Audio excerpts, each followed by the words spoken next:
Բարև ձեզ։ Ստեփան Գրիգորյան YouTube-յան ալիքի մասնակիցներ։ Ողջունում եմ ձեզ բոլորիդ։ Այսօր ապրիլի 12-ն է։ Մենք շարունակում ենք մեր աշխատանքը։ Այսօր էլ ունենք շատ ու շատ բաներ քննարկելու, վերլուծելու ձեզ հետ։ Ակտիվ են զարգանում իրադարձությունները եւ Հայաստանի շուրջ, եւ Հարավային Կովկասի շուրջ, եւ աշխարհում։ Այն հարցերը, որոնք ուղղակի առնչվում են մեր անվտանգության հետ։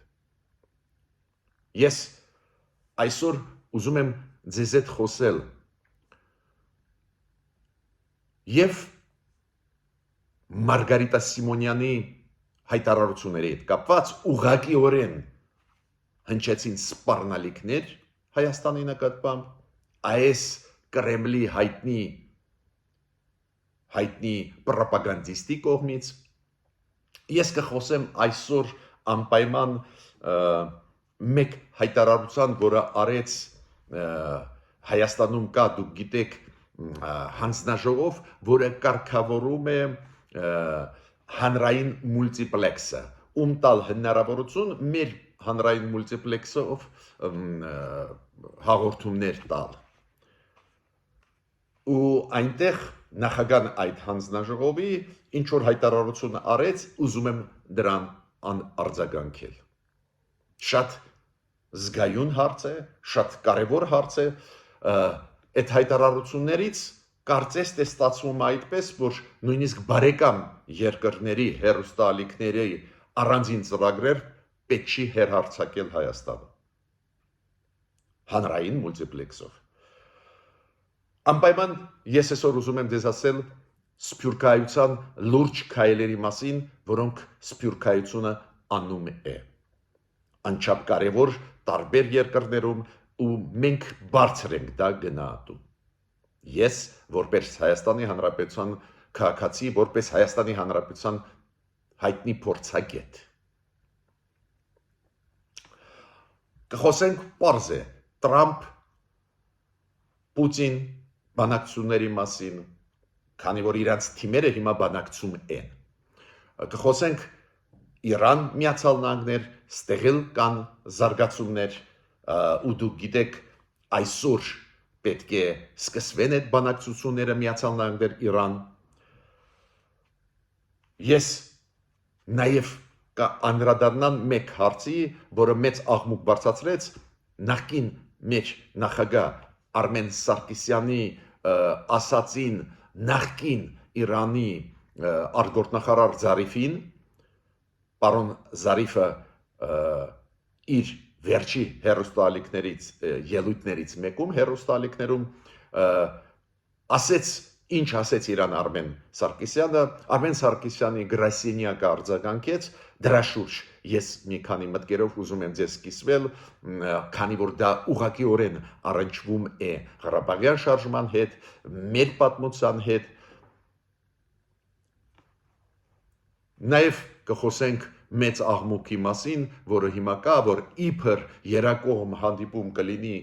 մայիսի 9-ին Մոսկվայում Պուտին, Փաշինյան, Ալիև, մերոնք հերքում են։ Ուրեմն մենք տեսնում ենք ինչ մեծ ուրակարգ այսօր ունենք, սկսենք այսօր մեր աշխատանքը։ Նախ ուզում եմ գիտեք նորից մեկ փաստի վրա ուշադրություն դարձնել։ Ամեն օր մենք ստանում ենք ինֆորմացիա տարբեր սահմանամերձ գյուղերից Հայաստանի, որ Ադրբեջանը կրակում են։ Այո, անկանոն կրակոցներ են, անկանոն կրակոցներ են։ Կարծես թե գրեթե չկան դեպքեր, որ իրանք շինությունների վրա կրակեն, կամ կրակեն մարդկանց վրա, կամ մեր զինվորների վրա, բայց բոլոր ավելի ճիշտ շատ ու շատ գյուղերի սահմանամերձ բնակիչները բողոքում են, որ կրակոցներ են անընդհատ, լարված է վիճակը։ Մեր պաշտպանության նախարարության բացատրությունը հասարակ է, դա վտանգ չի ներկայացնում, քանի որ անկանոն կրակոցներ են, կոպիտ ասած օդ են կրակում, բայց ինչ որ նպատակներով դա արվում է, նաև փորձ է արվում մեզ վարկաբեկել, քանի որ Ադրբեջանը ասում է, չէ, այդ հայերն են կրակում, տեսակ, լսում եք կրակոցներ։ Ու քանի որ Ադրբեջանին ստացվում է իր ստերը տարածել տարբեր մեխանիզմներով, տարբեր տեղերում, հաճախ այդպես տպավորություն է, որ չեն տեսնում մարդիկ ռեալությունը ու շատ անգամ նույնիսկ բարեկամ ժողովուրդները, պետությունները, երբ որ հայտարարություն անում են, կոչ են անում եւ Հայաստանին եւ Ադրբեջանին խաղաղությունը պահպանել սահմաններում, կոչ են անում ստորագրել խաղաղության պայմանագիրը, միշտեր այդպես չի։ Հայաստանը այս ցանկացած պահին համաձայն է ստորագրել խաղաղության պայմանագիրը, Ադրբեջանը ձգձգում է, բայց իրենց ստերը տարածելով կարողանում են այդպես տպավորություն ստեղծել, որ նույնիսկ կարողա մենք ենք մեղավոր։ Ու իմ առաջարկը մեր կառավարության այս կրակոցները, այս վերջի բողոքները գալիս են Չինարի եւ Մովսես գյուղի Տավուշի շրջանի այս գյուղերի բնակիչներից։ Միջև այդ հիշում եք Կուտ գյուղից, այլ գյուղերից, Սյունիքի օրինակ գյուղերից բողոքներ են գալիս։ Ինչ եմ ուզում ասել։ Ուզում եմ ասել, որ այդ process-ը այդպես ուղղակի հետևել կողքից ու շարունակվի, դա սխալ է իմ կարծիքով։ Պետք է ՀՀԿ-ի մակարդակով կամ ՄԱԿ-ի անվտանգության խորհրդի մակարդակով առաջարկել քննարկումներ անցկացնել։ Ի վերջո թող Ադրբեջանը ասի՝ խի է կրակում։ Նույնիսկ եթե թիրախային կրակոցներ չէ։ Մյուսը Ես նոր ասեցի, որ շատ զարմացած եմ, որ մեր այն հանձնաժողովը, Հայաստանը ունի հանձնաժողով, որը կարգավորում է այս հանրային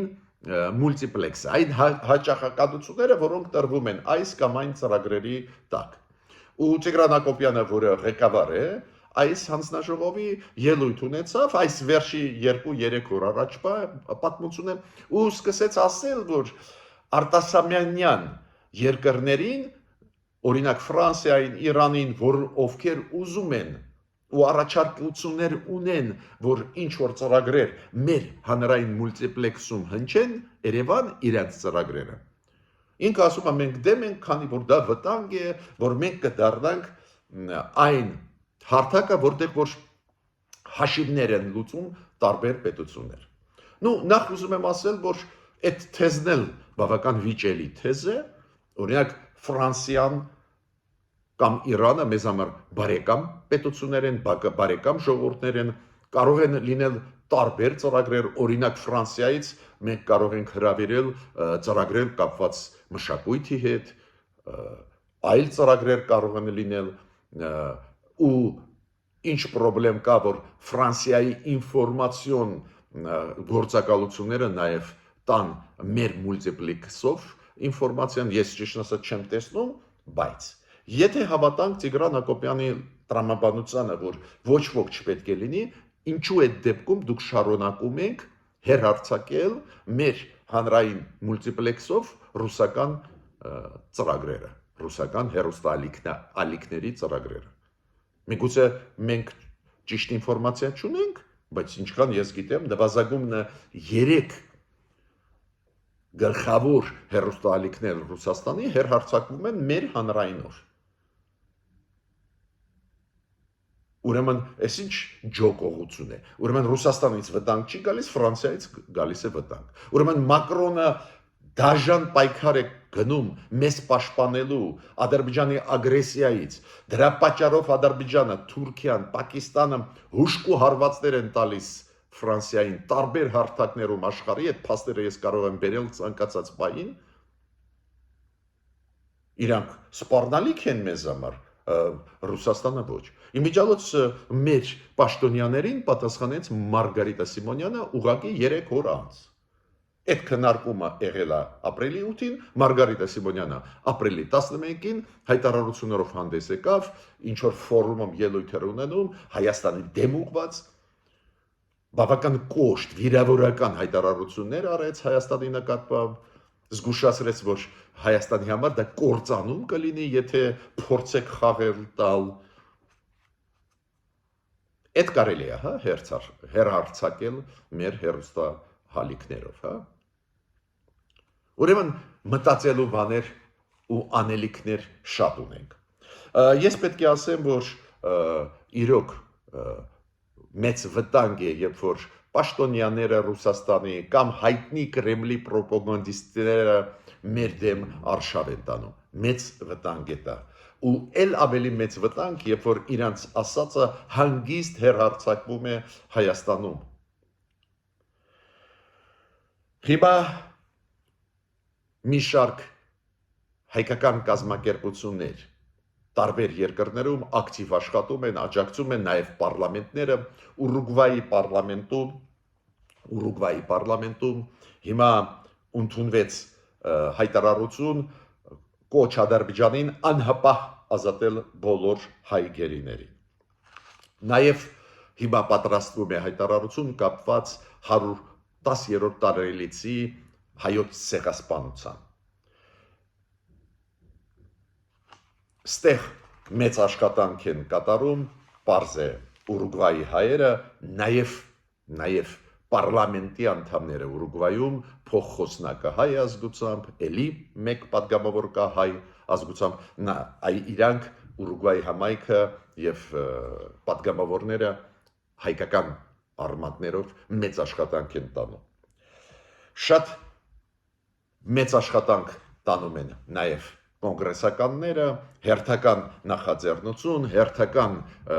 25 անգամ պատգամավորներ, կոնգրեսականներ ստորագրեցին երկկուսակցական փաստաթուղթ կապված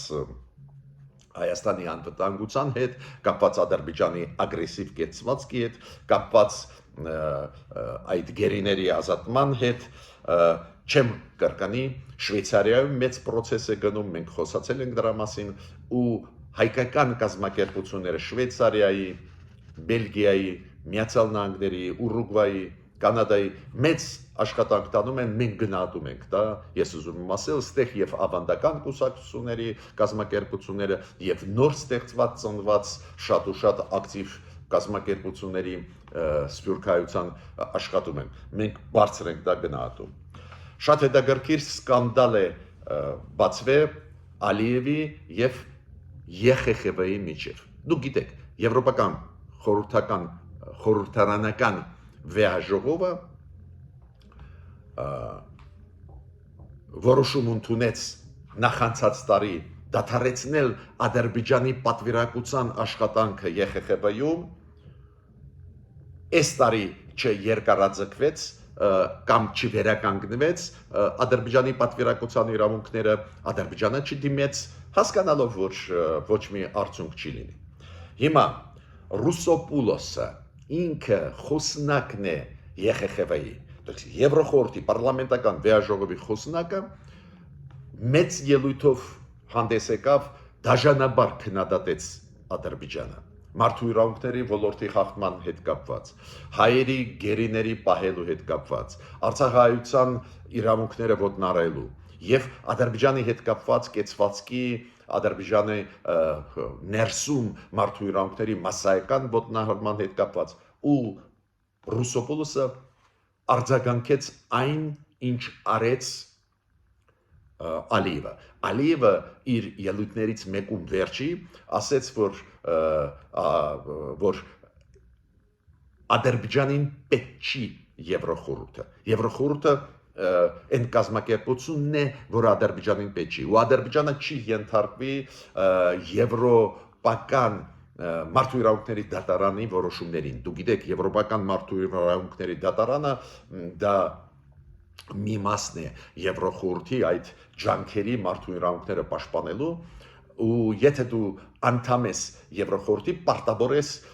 եվրոպական դատարանի որոշումները կատարել, Ադրբեջանը չի կատարում այդ որոշումները ոչ միայն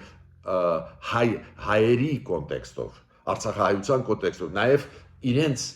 ընդդիմադիր գործիչների կոնտեքստով չի ենթարկվում։ Ու Ալիևը ասեց, որ դուք մեզ պետք չեք։ Ու Ռուսոպոլոսը մեծ ելույթ ունեցավ այն հիմա գնում է նստաշրջանը ԵԽԽՎ-ի, որտեղ որ դաժանաբար քննադատեց Ալիևին ու ասեց, որ ինքը բռնապետ է։ Բռնապետը ու ասեց, որ մենք ու Եվրոխորհուրդը պետք է լուրջ եզրակացությունների գան։ Այս դեպի պետություններ պետք է լինեն, թե ոչ անդամ։ Սկզբունքները Եվրոխորհրդի պետք է պաշտպանվեն։ Ալիևը ասեց փոխվեց աշխարհը, կոպիտ ասած դուք մեզ պետք չեք ու Ռուսոպոլոսի նախագահի ԵԽԽՎ-ի նախագահան ասեց, որ դա բռնապետությունն է, բռնապետ է Ալիևը։ Արգոտ-նախարարությունը Ադրբեջանի նույն պայն արձագանքեց, մեծ աղմուկ է հիմա գնում։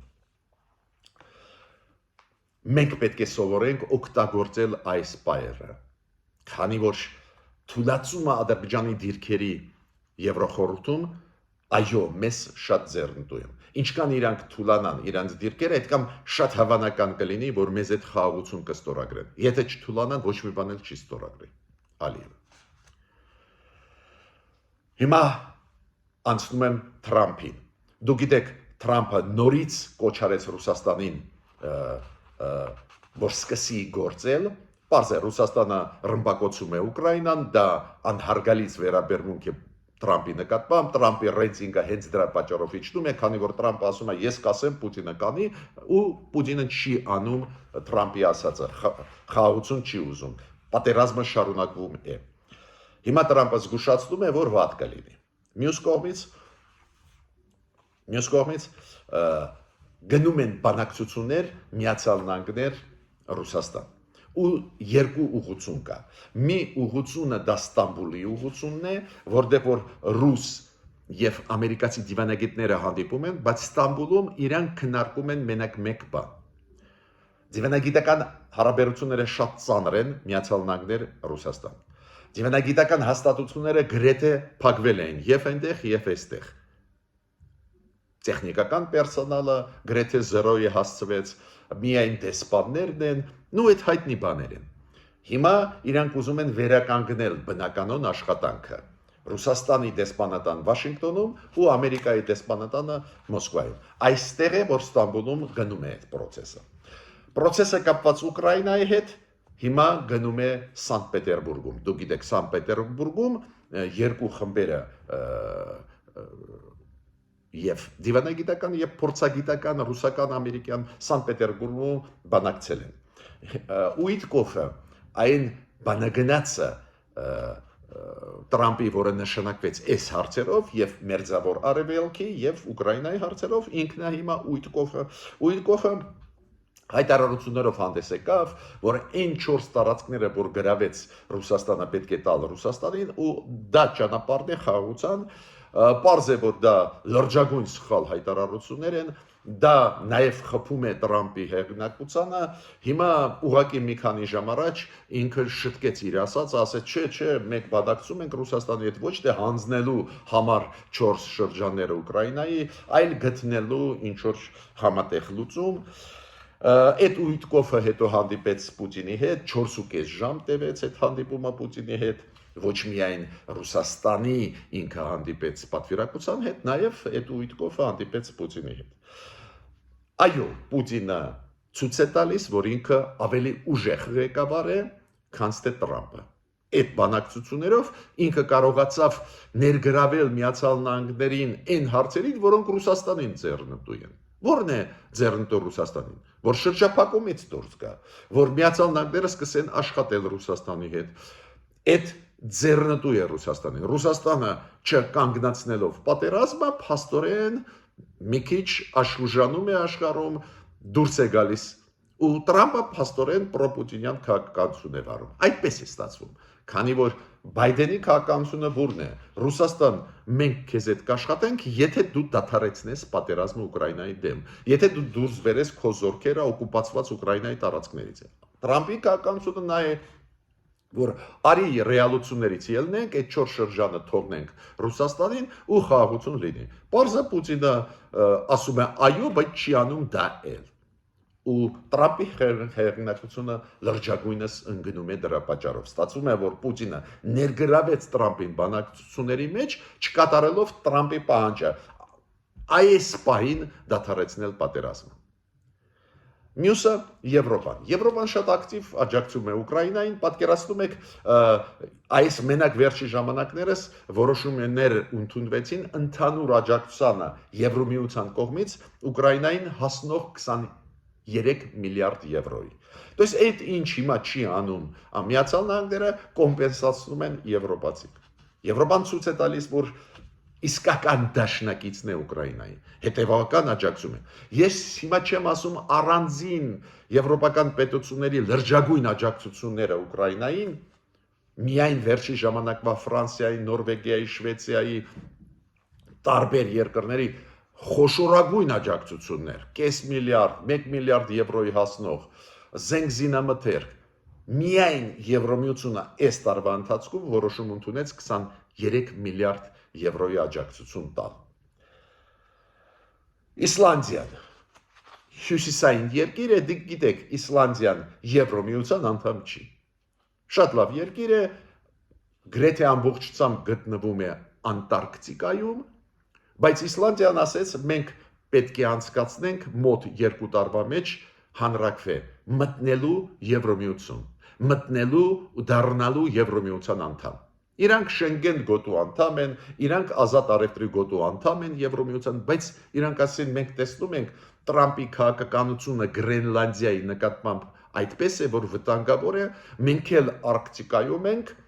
մենք անկախ պետություն ենք, բայց մտավախություն ունենք։ Դա է պատճառը, որ մենք պետք է դառնանք Եվրոմիության անդամ։ Տեսեք ոնց են պետությունները իրանց անվտանգության մասին մտածում։ Իրանը ասում է, այսօրվա բանակցությունների մասին երեք ասեց Իրանի պաշտոնյաներից մեկը. մենք պատրաստ ենք հրաժարվել միջուկային զենք ունենալուց։ Եթե Միացյալ Նահանգները այդ բանակցություններում Օմանում այսօր ապրիլի 12-ին նոր նախապայմաններ չդնեն։ Այդ վտանգի մասին ես ձեզ միշտ ասում եմ, օրինակ հայ-ադրբեջանական հարաբերություններում։ Բանակցում ենք,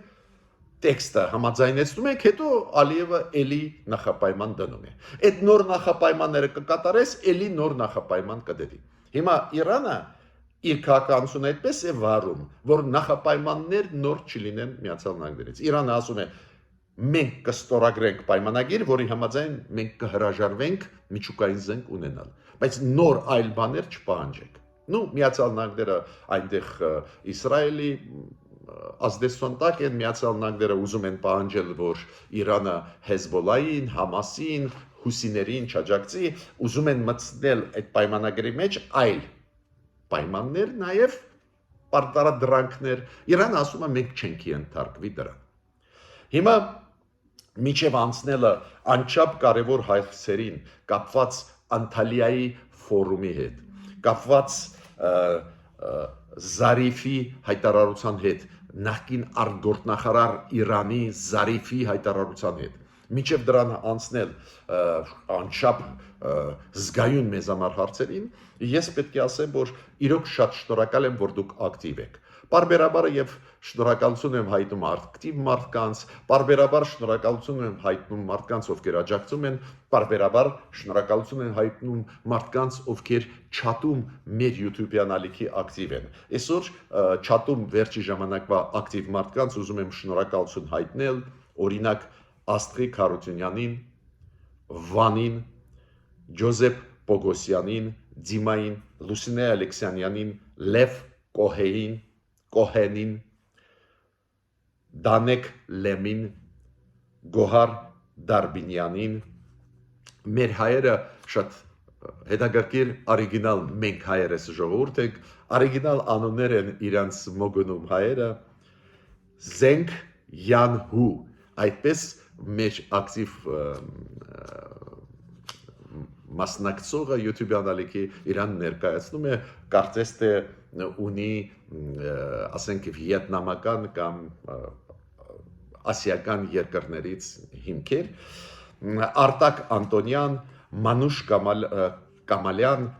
Վազգեն Ավագյան, Ռիտա, Սուսանա Շախնազարյան, Լյուսիա Կարապետյան, Կարեն Կարապետյան, Տամարա Հարությունյան, Նունե Կորքմազյան, Դավիթ Հակոբյան,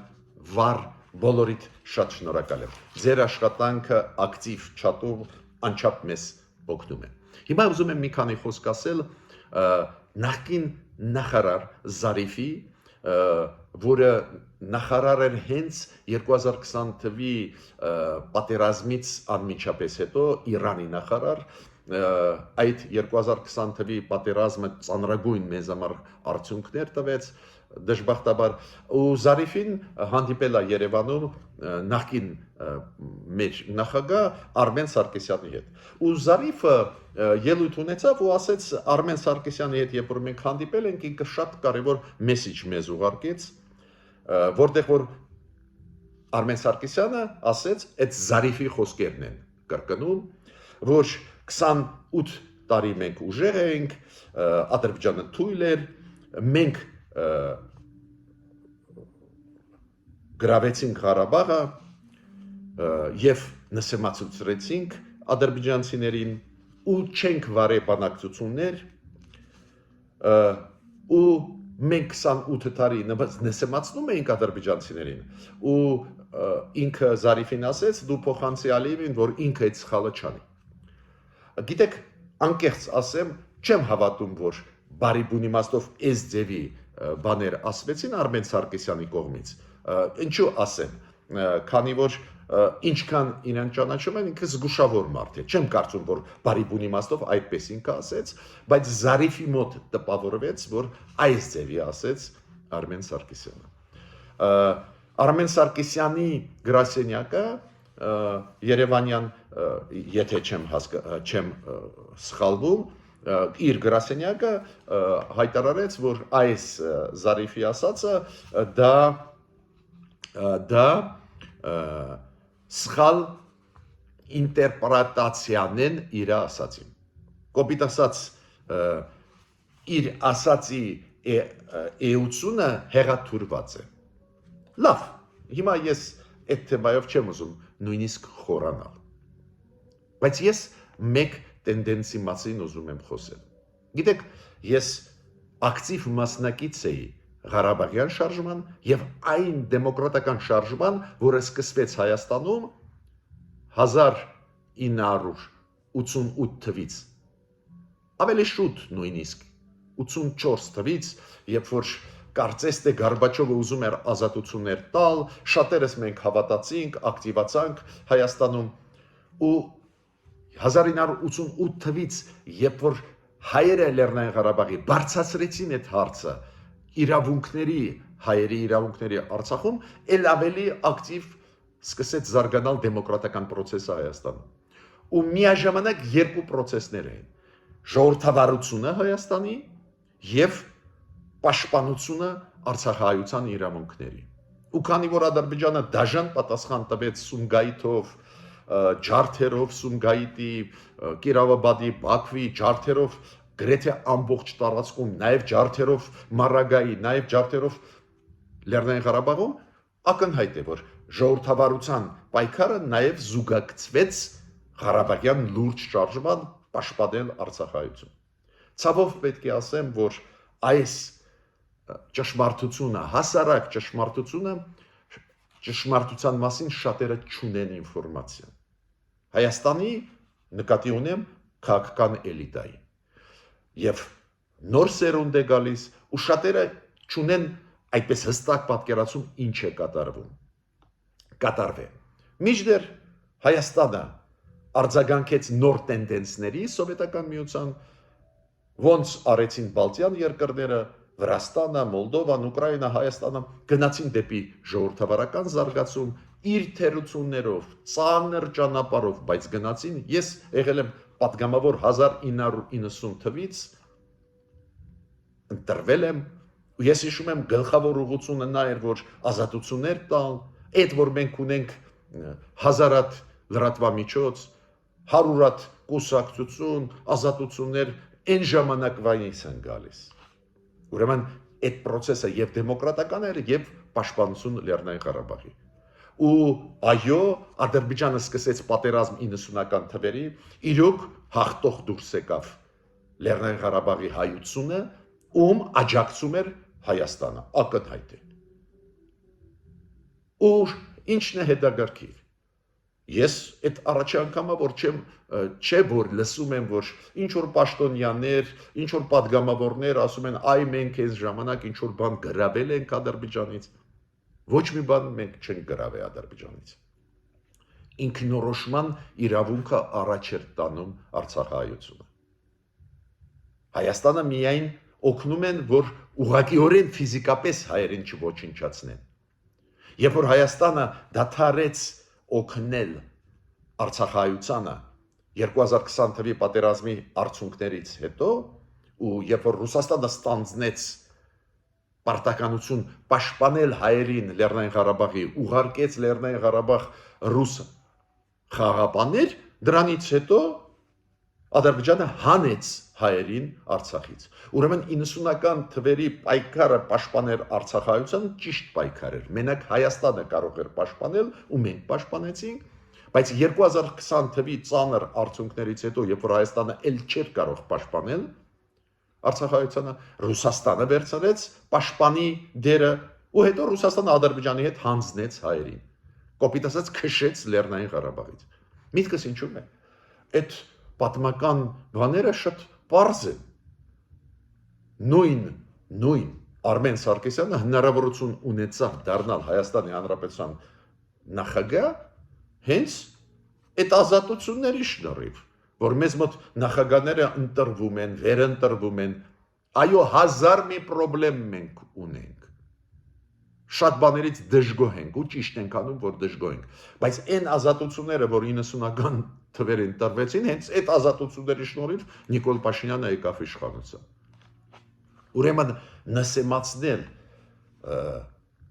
այս մեծ process-ը, որը կար 90-ական թվերին, շատ վտանգավոր է մեր պետականության համար։ Այն, որ կային սխալներ, համաձայն եմ, բայց մեծ process էր։ Եթե այդ սխալ process էր, ուրեմն բոլորը պետք է հրաժարվեն իրենց մանդատներից, ընտրությունների միջոցով ստացած։ Քանի որ ընտրությունների ազատությունները տրված էին Գերագույն խորհրդի կողմից, նաև ես անդամ էի, ու այդ ազատությունների ամբողջ փաթեթը այն ժամանակ մենք տվեցինք։ Դա է պատճառը, որ երբ որ ինձ ասում են մեկ-մեկ, այ մենք կրեցինք, չենք ուզում բանակցել եւ այլ, դա չի համապատասխանում իրականությանը։ Այլ որ ավելի ուշ բանակցությունների ժամանակ սխալներ են արվել, կիսում եմ, բայց ո՞նց Հայաստանը չէր բանակցում։ Մինսկի խումբը, որ ստեղծվեց ԵՀԿ-ի 30 տարի գնում է լուրջ բանակցային process, ով ասեց, որ Հայաստանը չէր մասնակցում։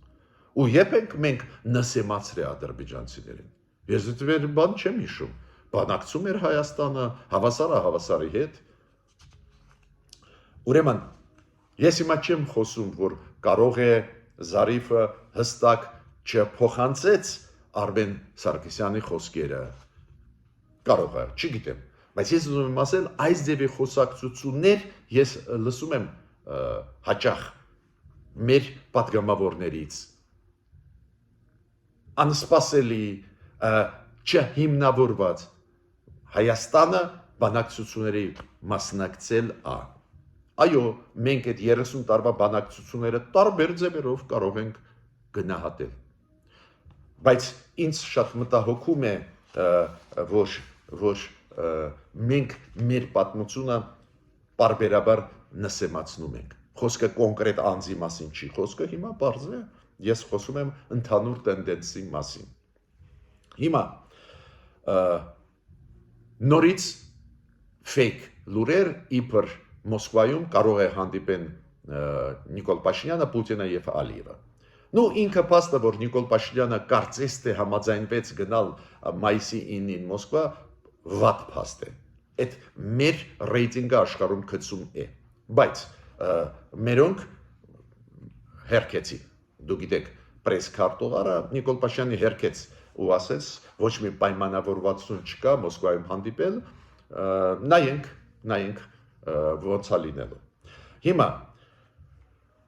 Անտալիա ֆորումը շատ լուրջ ֆորում է, պարզ է Անտալիայի ֆորումից ինքը կտևի 3 օր, սկսվեց երեկվանից, ես պետք է ասեմ, որ Էրդողանը ելույթ ունեցավ, պարզը կազմակերպիչը Թուրքիան է, Թուրքիայի ղեկավարը ելույթ ունեցավ, գլխավոր մեսիջներ ուղարկեց, ասեց, որ ինքը Սիրիայի հարցով, որը շատ ցավոտ է հիմա Իսրայել-Թուրքիա կոնտեքստում, Սիրիայի հարցով ինքը խորհրդակցում է եւ Ամերիկայի նախագահի հետ, եւ Ռուսաստանի նախագահի հետ, ինքը ասում է մենք պետք է հաստատենք խաղաղություն, բայց կան խաղացողներ, որոնք չեն ուզում, պարզը ակնարկը Իսրայելի վրա էր,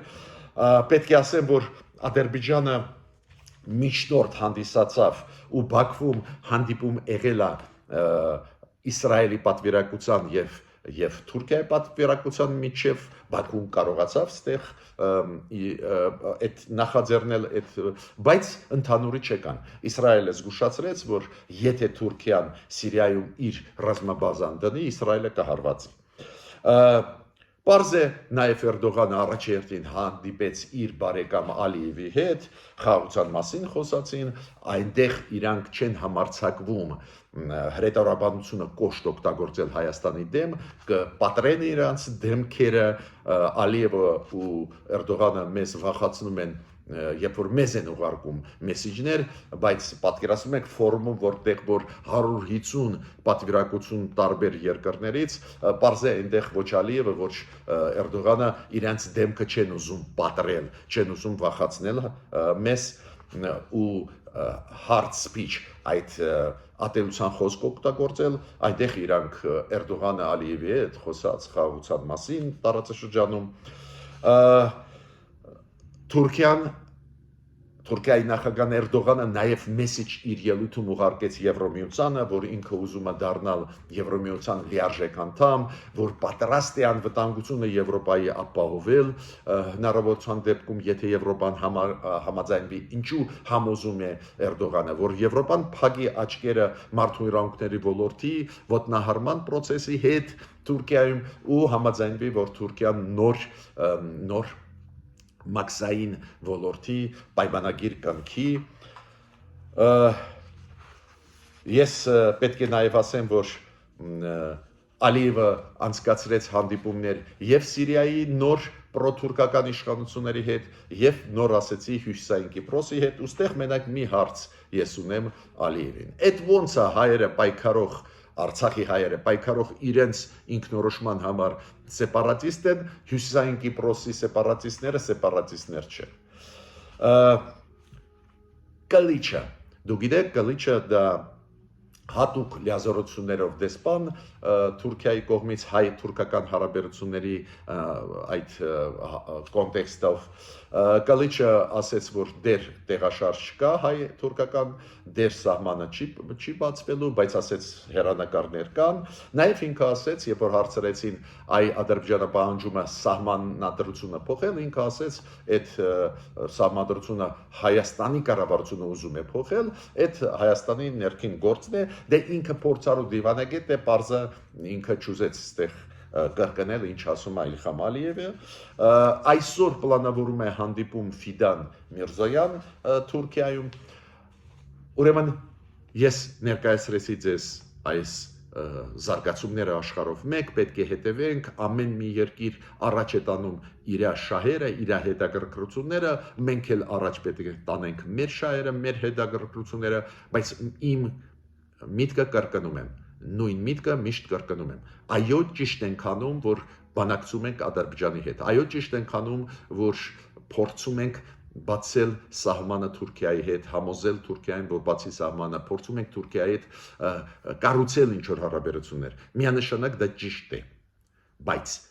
ռեալիզացիայի մեխանիզմը պետք է մի քիչ փոխենք, իմ կարծիքով գդալ միակողմանի զիջումների, կիսազիջումների Ադրբեջանի հետ անընդհատ չի կարելի, Ադրբեջանը չի ստորագրի խաղաղության պայմանագիրը այդ դեպքում, ուրեմն մենք պետք է գնանք այլ ճանապարհով,